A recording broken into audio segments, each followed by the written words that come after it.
এই জন্য আল্লাহ তাআলা বলছেন, হাল আদুল্লুকুম আলা তিজারাতিন তুনজিকুম মিন আযাবিন আলিম, যেটা লাভ আর লাভ। আমার সাথে ব্যবসা করো, শুধু লাভ হবে। তো এই ব্যবসার মধ্যে পুঁজি হলো তিনটা। ব্যবসার মধ্যে পুঁজি কয়টা? তিনটা। আল্লাহ রাব্বুল আলামিন বলেন, তুমিনুনা বিল্লাহি ওয়া রাসূলিহি ওয়া তুজাহিদুনা ফি সাবিলিল্লাহ। তিনটি পুঁজি। একটি হলো আল্লাহর প্রতি ঈমান, রাসূলের প্রতি ঈমান এবং আল্লাহর রাস্তায় জিহাদ করা, মাল দিয়া, জান দিয়া। এই কয়টা হলো? তিনটা। চলুন এই তিনটি কথার ব্যাখ্যা করে তারপরে মোনাজাত করব সংক্ষেপে, যেন আমরা আল্লাহর সাথে ব্যবসাটা শুরু করতে পারি আজকে থেকেই। আল্লাহ যেন তৌফিক দেন, বলেন আমিন। এক নম্বর হচ্ছে তুমিনুনা বিল্লাহ, আল্লাহর প্রতি বিশ্বাস, আল্লাহর প্রতি ঈমান, বলেন আল্লাহর প্রতি ঈমান। এখন আপনারা বলবেন যে এটা তো কোনো নতুন কথা হলো না, আল্লাহর প্রতি ঈমান আনছি, যদি ঈমানই না থাকতো তাহলে কি বৃষ্টির মধ্যে এই পানির মধ্যে আমরা কি বসে থাকতাম? 100% সত্য কথা। ঈমান না থাকলে কেউ আসতেন না, আর এই পানির মধ্যে, ঝড়ের মধ্যে বাঁশ ভাঙ্গে মাথায় পড়তে পারে এই ঝুঁকি নিয়ে বসতেন না। ঠিক কিনা ভাই? আমরা সবাই ঈমানদার। তবে আল্লাহর উপর ঈমান আনতে হলে 4টি শর্ত লাগে। কয়টি শর্ত? 4টি শর্ত ফুলফিল করলে আল্লাহর উপর ঈমান এনেছি বলে প্রমাণিত হবে। নইলে আল্লাহ আছে একথা নুরা পাগলাও বলছে।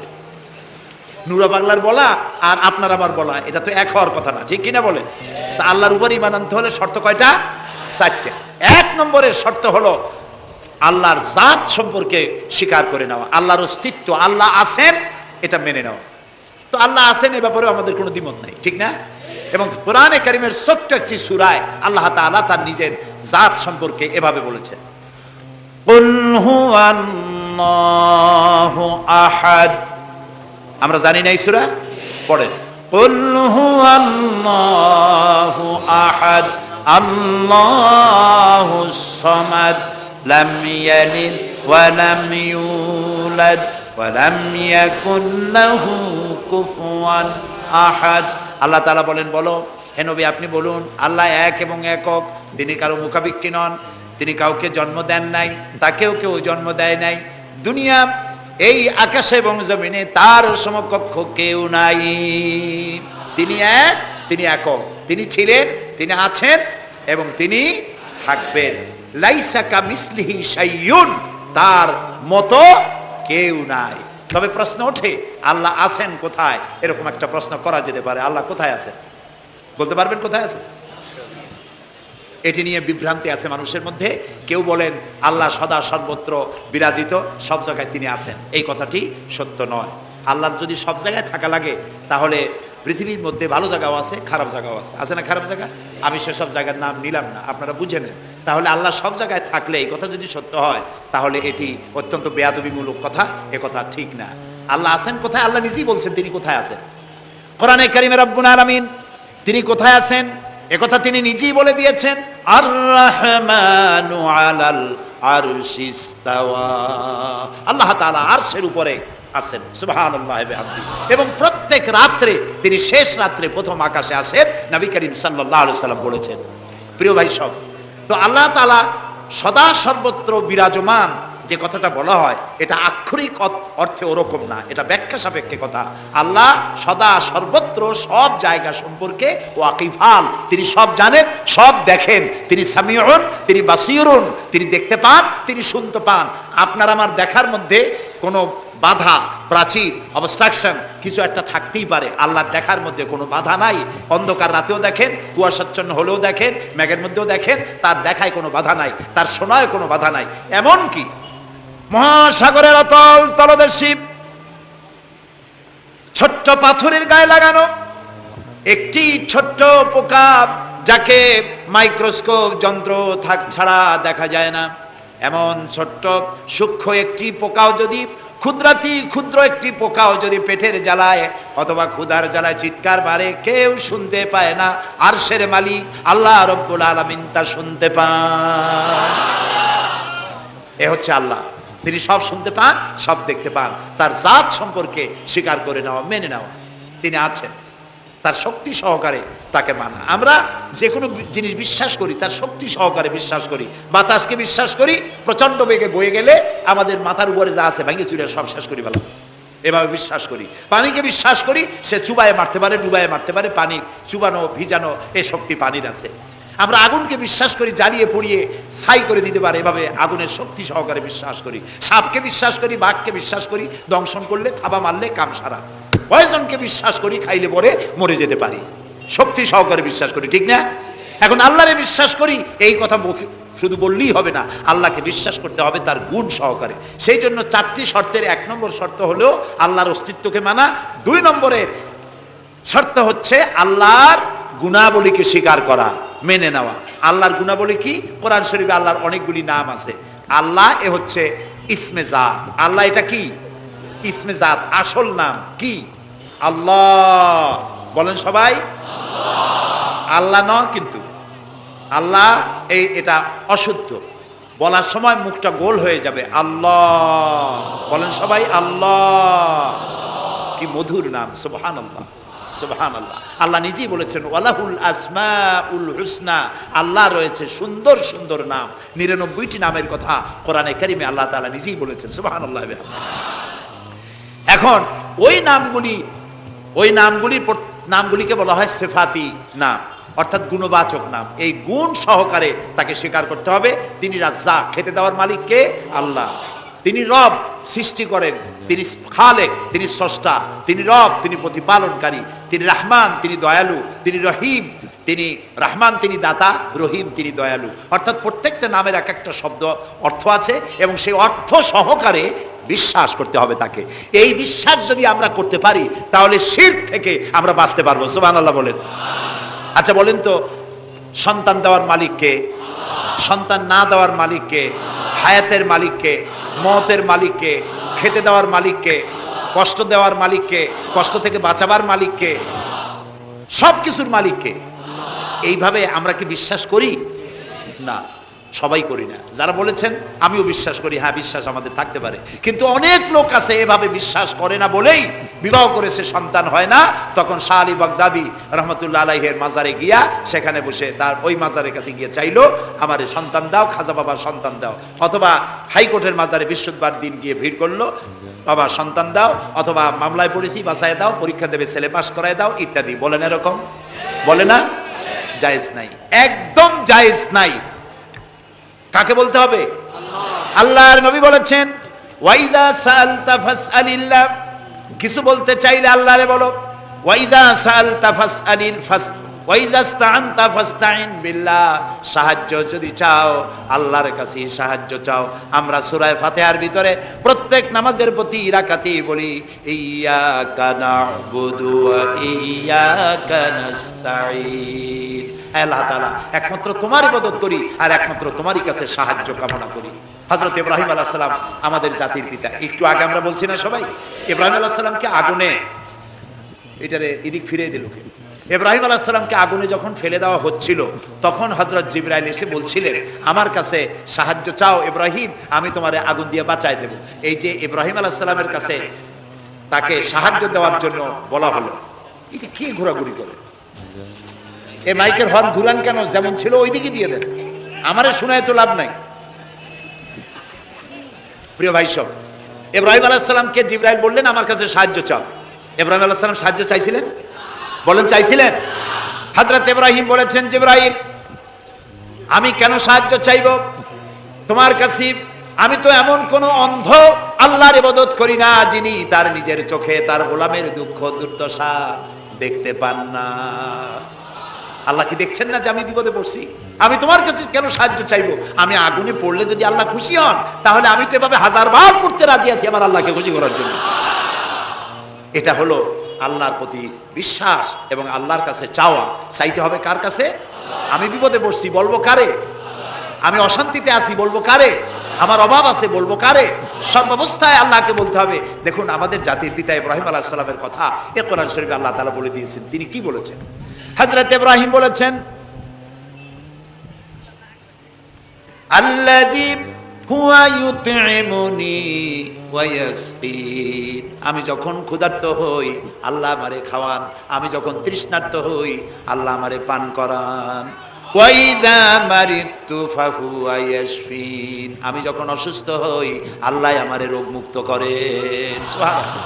আইয়ুব আলাইহিস সালাম 18 বছর রোগ ভোগ করলেন, কষ্ট পাইলেন, তিনি সাহায্য কার কাছে চাইছিলেন? ইউনূস আলাইহিস সালামের মতো বিপদে এই পৃথিবীর কোনো মানুষ এত বড় বিপদে পড়ে নাই। মাছে তারে গিলে ফেলল, পানির অতল তলদেশে মাছ চলে গেল, মাছের পেটে দরজা নাই, জানালা নাই, ভেন্টিলেটর নাই, মাথা গলাইয়া কোন রকম বাইর হবে এমন কোনো পথ নাই, বাঁচার কোনো উপায় নাই। হযরত ইউনূস আলাইহিস সালাম যখন মাছের পেটের ভিতরে এই বিরাট বিপদে পড়ে গেলেন, হযরত ইউনূস আলাইহিস সালাম সাহায্য কার কাছে চেয়েছিলেন বলুন?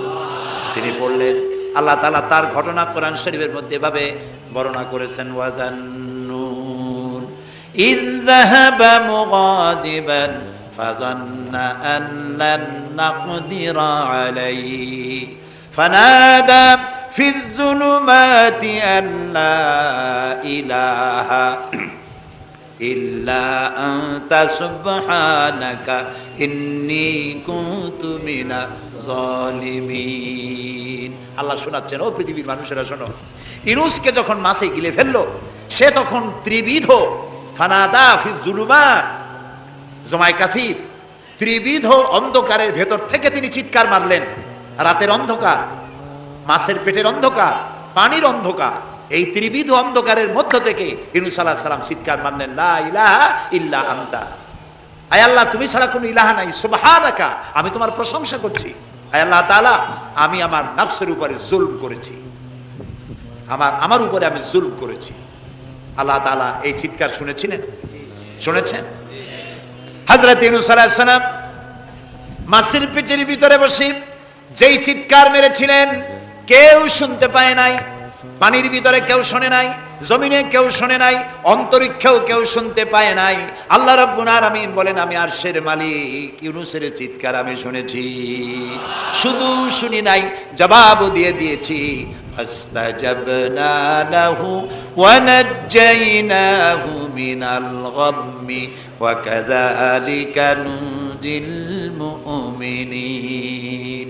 আমি ইউনূসের ডাকের সাড়া দিয়া দিলাম, বিপদ থেকে বাঁচাই দিলাম। মাছের পেটের ভিতরে যন্ত্রণা শুরু হয়ে গেল, মাছ দেখলো বমি না করলে আর বাঁচবো না এমন অবস্থা মাছের হয়ে গেল। মাছ পেটের ব্যথার জ্বালায় বেশি উঠলো, কেনারায় চলে গেল। ইউনূস আলাইহিস সালামকে বমি করে ফেলে দিল, মাছও বাঁচলো, ইউনূস আলাইহিস সালামও বাঁচলেন। আল্লাহ তাআলা বলেন, শুধু ইউনূস রে নয়, ওয়া কাযালিকা নুজিল মুমিনিন, আমার মুমিন বান্দারা যদি বিপদে পড়ে, এরকম বিপদে যদি পড়ে যায় আর আমারে যদি ডাকে, আমি আল্লাহ রাব্বুল আলামিন এই বিপদ থেকে যত বড় বিপদ হোক আমি আল্লাহ বাঁচায় দেব। তা আল্লাহ বিপদ থেকে বাঁচাবেন, আর আমি মুসলমান বিপদে পড়েছি, মাজারে গিয়া চাইলাম, নাউযুবিল্লাহ। বিশ্বাস করুন ভাই, বিশ্বাস করুন, কবরের ভিতরে যিনি শুয়ে আছেন, যত বড় পীর হোক, যত বড় খাজা বাবা হোক, আপনাকে সাহায্য তিনি করতে পারবেন না, পারবেন না, পারবেন না। একটু কমন সেন্সের কাছে অ্যাপিল করি, সাধারণ বিবেকের কাছে আপনাদের, যারা এই যে দেখুন হযরত শাহজালাল রাহমাতুল্লাহ আলাইহি সিলেটে শুয়ে আছেন, বলুন তো তার মাতৃভাষা কি? আরবি। তিনি ইয়েমেন থেকে এসেছিলেন। বাগেরহাটে শুয়ে আছেন হযরতে খান জাহান আলী রাহমাতুল্লাহ আলাইহি, তার মাতৃভাষা ছিল আরবি। হযরতে খাজা মঈনুদ্দিন চিশতি রাহমাতুল্লাহ আলাইহি শুয়ে আছেন আজমিরে, তার মাতৃভাষা আরবি। আমরা বাংলাদেশ থেকে, এই দেশ থেকে কোনো লোক গেল সিলেটে, গেল বাগেরহাটে অথবা বাগদাদে চলে গেল, এইসব বড় বড় আল্লাহর ওলিদের মাজারে গিয়ে বাংলা ভাষায় বলল, বাবা আমি তো বিপদে পড়ে আসছি, নির্বাচনে দাঁড়াইছি, আমি যেন জিততে পারি। অথবা দেখেন না, মাজার দিয়ে শুরু করে সবাই।